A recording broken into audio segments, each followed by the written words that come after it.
This is an exciting time for soccer in Ontario.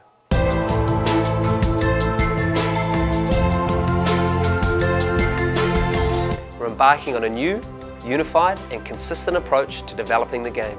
Long-term player development shifts the emphasis away from winning at the early ages. Instead, we'll focus on improved coaching, fewer games, more time on the ball and real skill development.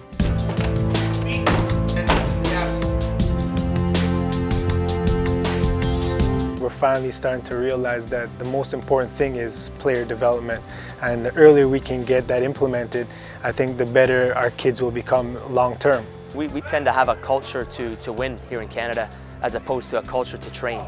And I think for far too long we're focused on just the winning and not really focused on what we're doing in our training environments to help the players develop. These young kids need to come and enjoy the game, and they will enjoy their participation in the game.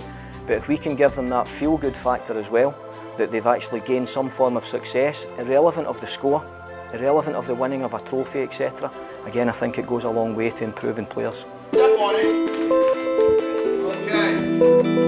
Get your center of gravity lower. You can move quicker, shuffle through. So for me, it's simple. It's giving back. What we do is we take our tools and we come back and we give you guys all those tools.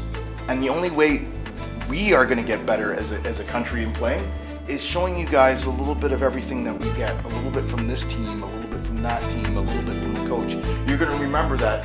To me, it's better for the kids if we go smaller sided. If an adult in a game, 90-minute game, gets 2 to 3 minutes on the ball, that's not a good way to develop players. So smaller sided games will give them more touches of the ball. I've played professionally in Norway, and a lot of my teammates have played overseas in club teams.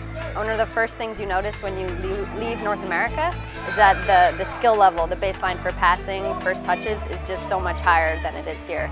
They just grow up on the ball so much more than we do that they start off with a big advantage. I'm definitely supportive of this new initiative from the OSA. Every time I go and talk to kids, I tell them that they need more touches on the ball, just more time on the ball, work on your skills, work on your passing. That's the main thing for young kids to work on, and that's the time to work on it. My kids and other kids that I've seen in this program are absolutely having fun. It's all about making mistakes and correcting those mistakes. So this approach, it makes more sense in gearing it in their psychic, in their mentality that if I make a mistake, I can always go back and correct it and move forward. It's not about winning or losing. Everyone grows and develops different strengths at different times. Look at myself, I almost was one of those kids. I mean, I got cut from the provincial team at age 14. And because I was too small. At the end of the day, you can say there's no winning or losing, but the kids understand they win, they lose, so you don't really have to stress the fact that you lost or you stress the fact that you won, because they already know that within themselves. A lot of people tend to forget that competitiveness, a lot of it comes from within the kids themselves. You see, we're working here with 4-, 5-, and 6-year-olds, and all they want to do is play. The competitive did not recede in the least when we did the festivals last year. Far from it, it probably accelerated because there was not coaches pulling them on and off, and it didn't matter if they win or lose or play defensive. Everybody wanted to play.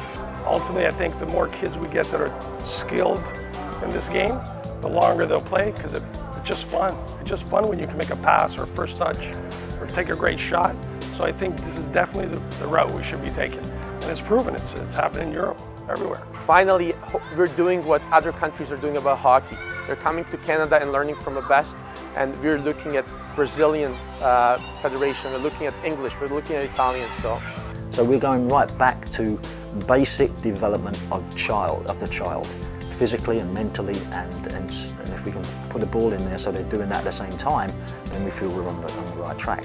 This is a turning point and an opportunity for soccer in Ontario and within Canada. For more information on long-term player development and how it will be phased in, please visit our OSA website at ontariosoccer.net.